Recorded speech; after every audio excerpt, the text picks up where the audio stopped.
శర్వానంద్ హీరోగా వెంకటాద్రి ఎక్స్ప్రెస్ దర్శకుడు మేర్లపాక గాంధీ దర్శకత్వంలో యూవీ క్రియేషన్స్ నిర్మించిన ఎక్స్ప్రెస్ రాజా ఎలా ఉందో తెలియాలంటే ముందుగా కథలోకి వెళ్లాల్సిందే. వైజాగ్లో బేవార్స్గా తిరిగే రాజా తన తండ్రి స్నేహితుడైన సిఐ ప్రతాప్ సలహా మేరకు ఉద్యోగం కోసం హైదరాబాద్ వెళ్తాడు. అక్కడ అమూల్య అనే అమ్మాయిని చూసి ప్రేమలో పడతాడు. అయితే ఆ అమ్మాయికి కుక్కలంటే ఇష్టం, హీరోకి కుక్కలంటే అసహ్యం.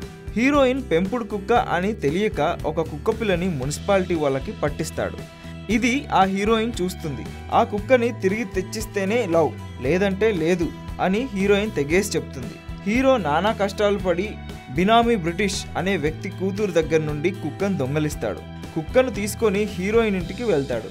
అయితే హీరోయిన్కి ఇష్టం లేకపోయినా హీరోయిన్ తండ్రి ఆమెకి ఒక కాబోయే ఎమ్మెల్యేనిచ్చి నిశ్చితార్థం జరిపిస్తాడు. నెల్లూరులో పెళ్లి కూడా ఫిక్స్ చేస్తాడు. మరోవైపు కుక్క కోసం బినామీ బ్రిటిష్ రాజా వెంటపడతాడు. రాజా అమూల్యని ఎలా దక్కించుకున్నాడు? ఒక చిన్న కుక్క కోసం బినామీ బ్రిటిష్ రాజా వెంట ఎందుకు పడ్డాడు? ఇదంతా మిగిలిన కథ. ఒక కుక్క పిల్ల, ఒక గులకరాయి, ఒక బ్యాగ్, ఈ మూడిటి చుట్టూ ఓ ప్రేమ కథ చెప్పడం అనేది కొత్తగా ఉంది.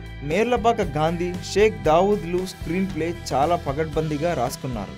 మేర్లపాక గాంధీ డైలాగ్స్ బాగున్నాయి. ఓపెనింగ్ టైటిల్స్ నుండి ఎండ్ టైటిల్స్ దాకా ప్రేక్షకులని నవ్వించడమే లక్ష్యంగా సినిమా తీశారు. ఈ కథలో పాత్రలకి సంబంధం లేకపోయినా ఇనుము అంటే ధనరాజ్ అనే క్యారెక్టర్తో కథని మలుపు తిప్పిన విధానం బాగుంది. రాజా పాత్రలో శర్వానంద్ బాగా ఒదిగిపోయాడు. అతని ఫ్రెండ్గా ప్రభాసీను, వీరిద్దరితో పాటు సప్తగిరి బాగా నవ్వించాడు. మొత్తం మీద సినిమా అంతా ప్రేక్షకులు నవ్వుతూ ఉంటారు. లవ్ ట్రాక్ని ఇంకాస్త బెటర్గా చేసి ఉంటే బాగుండేది. క్లైమాక్స్ని ఇంకా గ్రిప్పింగ్గా తీసి ఉండవచ్చు.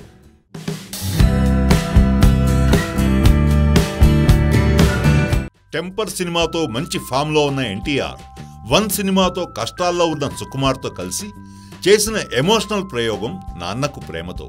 గతంలో ఎన్నడూ లేని విధంగా కొత్త లుక్లో కనిపించిన ఎన్టీఆర్ కథా కథనాల ఎంపిక విషయంలో కూడా అదే కొత్తదనం చూపించాడు.